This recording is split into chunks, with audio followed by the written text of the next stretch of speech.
નમસ્કાર. ગઈકાલે બાલ મંદિરના વિદ્યાર્થીઓના ક્લાસની અંદર જ્યારે રૂબરૂ જવાનું થયું ત્યારે નાના બાળકો તો ખૂબ નિર્દોષ હોય છે, એટલે જ બાળકોને પ્રભુના પેગમ્બર ગણવામાં આવે છે. એ નિખાલસ હોય છે.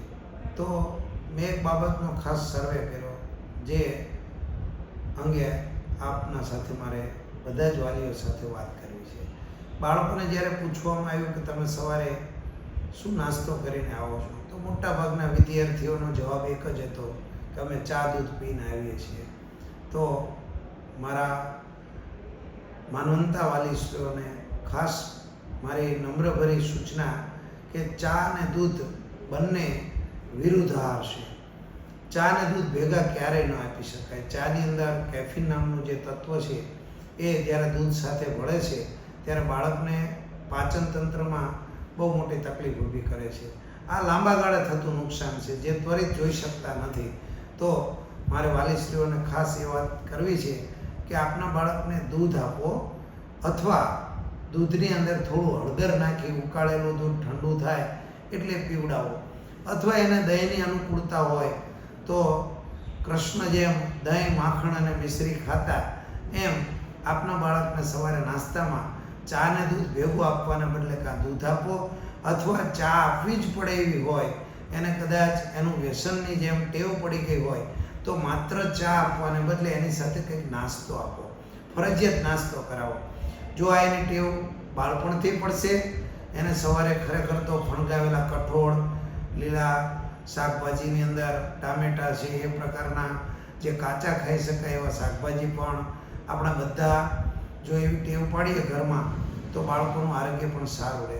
ખાસ તો મગ, ચણા, આ બધા સવારમાં જો ફણગાવેલા કઠોળ હોય, એને સવારમાં બહેનોને થોડી તકલીફ પડશે, પણ એ કઠોળ બાફીને આપેલા હશે તો સવારે નાસ્તામાં કરીને આવે અને સાથે લંચ બોક્સમાં પણ લેતા આવે. જે વિદ્યાર્થીઓ લંચ બોક્સની અંદર, મેં એ પણ જોયું છે કેટલાક વાલી સરસ ઘી, ગોળ અને ભાખરી પણ મોકલતા હોય છે. ઘી, ગોળ અને ભાખરી મોકલતા વાલીઓને ખાસ અભિનંદન. નાસ્તાની અંદર તૈયાર પડીકા પેકિંગ, પ્લાસ્ટિક પેકિંગમાં જે વિદ્યાર્થીઓ નાસ્તો લાવે છે, પેપી, મમરા અને અલગ અલગ પ્રકારનો, એ પ્લાસ્ટિક પેકિંગમાં નાસ્તો લાવવાને બદલે પોતાના લંચ બોક્સની અંદર નાસ્તો લાવે. અને સાથે હવે ચોમાસાની ઋતુ આવી રહી છે ત્યારે પાણી ઘેરથી ઉકાળી ઠંડુ પાડી અને એને બોટલની અંદર ભરી અને આપ મોકલશો તો એના આરોગ્ય પણ સારું રહેશે. બધા જ વિદ્યાર્થીઓ માટે સ્કૂલ દ્વારા ઉકાળેલું પાણી પૂરું પાડવું શક્ય નથી. અમે ફિલ્ટર કરીને પાણી આપી શકીએ, પણ ઉકાળીને ના આપી શકીએ. એટલે જ્યારે ચોમાસાની ઋતુ શરૂ થશે ત્યારે પાણી પણ એટલું બધું સારું નથી આવતું. જે ડહોળું પાણી આવે છે વરસાદના સમયે, તો એવા સમયે પાણીને આપણે ઉકાળીને પીવું જોઈએ, જેથી કરીને બાળકોનું આરોગ્ય પણ સારું રહે અને આપણા પરિવારનું પણ આરોગ્ય જોખમાય નહીં.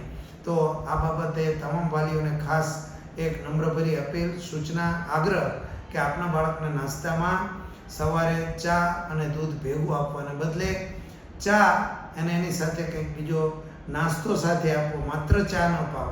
અથવા ઉકાળેલા દૂધની અંદર હળદર કે આપી એને હળદરવાળું દૂધ ઠંડુ પડે એ આપશો તો પણ એના આરોગ્ય માટે સારી વાત છે. આભાર.